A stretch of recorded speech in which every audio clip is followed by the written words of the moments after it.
Welcome to another edition of Carnivore Bites. I'm your host, Jeff Sherman, along with Dr. Eric Lopkin. And Dr. Lopkin, we keep on revisiting the political realm of things. And I can trace back over the last actually maybe 6 months, even longer. You gave, and I agreed, Donald Trump, at one time, it was like a 70% chance of reelection. But you have some contrary thoughts to that now, don't you? Yeah, I've long said, the only thing that was going to beat Trump was Trump, and he seems to be doing it. His ridiculous tweets, his going after NASCAR, I honestly believe his own outbursts have dropped his chances to 50-50 at this point, and it may drop further if he doesn't get a hold of himself.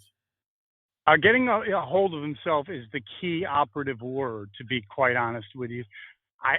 I'm not a psychologist. I don't want to get into psychobabble. He's becoming, I think, the pressures of Corona and a lot of other things are kind of getting to him because he's kind of come unglued. I mean, even tweeting the white power. I mean, he might not, but it's just very reckless, very careless. It's absolutely ridiculous what he's tweeting, and he's coming down on the wrong side of policies. He made a big talk yesterday about withholding federal funds from schools that don't open. Schools are not ready to open. They need to go distance learning for the fall.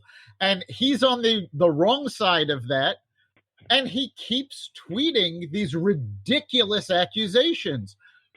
Yeah, I honestly believe he's beating himself. Yes, he is. And he's also in denial. This coronavirus is like a phobia for him. He can't accept what's going on. You're right. Colleges, even some, K through 12 schools may not be ready to open. K through 12 schools definitely are not going to be ready to open. Can you imagine trying to get second graders to wear a mask for 8 hours? I can't imagine that, really. Yeah, they're not going to be ready to open properly. They need to go to distance learning, and he's trying to push them in the other direction. The other problem is we need another stimulus round because things are not going straight down as we had hoped. So he needs to back another stimulus package, extend the unemployment benefits, and he keeps coming out against these things. Yeah, he one of the big problems that he's always had, but now it's really the chickens are coming home to roost, is that he's never had I don't think he's had a strong cabinet. There's not like a Jim Baker. I know that's a blast from the past that many of our listeners might not even know, but he was around with Ronald Reagan and also with George H.W. Bush. That was kind of the insider, but a great strategist. He doesn't have that. The only person that stayed around is Kellyanne Conway.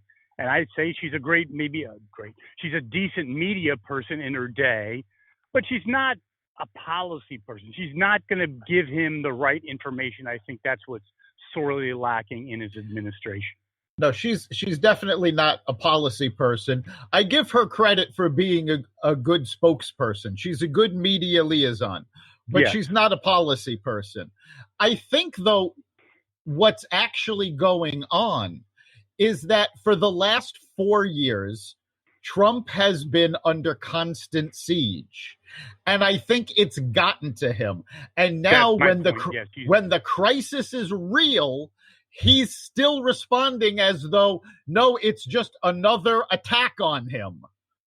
Agreed. That was perfectly stated. Yes, that it was the beginning. It was actual real attacks.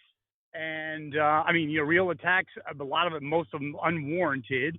And then he got to a point where, I think you're saying now, he's at a point that even real situations are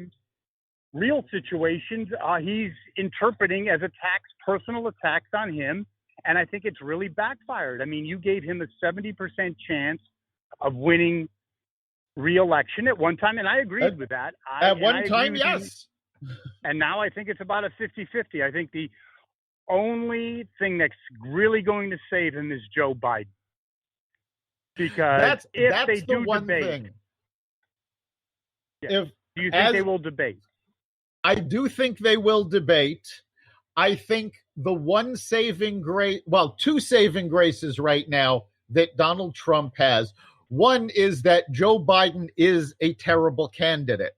So I think once Biden gets out there campaigning and talking more, he's also going to shoot himself in the foot.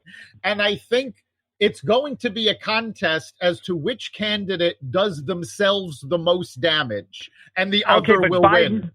But Biden now is hunkered down, and that might be an actually great strategy, because why screw yourself over? Let the other person. It's like playing you're up in a basketball game. You know, you don't need your A team out there. Just hunker down. Don't say anything stupid. And I'm not so sure he's going to debate. No, for now, it's a smart strategy to hunker down. He can't do it until November. Come late September, October, he has to start making appearances and talking. Otherwise, it's too easy to go, well, look, he can't even handle a campaign, never mind the presidency. The second thing that Trump has going for him is the ridiculous announcement over the weekend that Kanye West is going to be running a presidential campaign. Yeah, he's feeding the media what they want. Well, it's feeding the media what they want, but it's too late for him to get on either the Democratic or the Republican tickets. So anything he does has to be as a write-in candidate or an independent if he can actually get on a ballot, which is doubtful. But if he actually pushes this to November and pushes a write-in campaign, he's not pulling votes from Trump. He's pulling votes from Biden.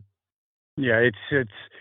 I guess final thoughts. How would you kind of wrap this up? I think. I think it's kind of really bizarre how someone that's supposed to be media savvy, a billionaire developer, how he can be so amateurish. It's just kind of alarming. I actually think so.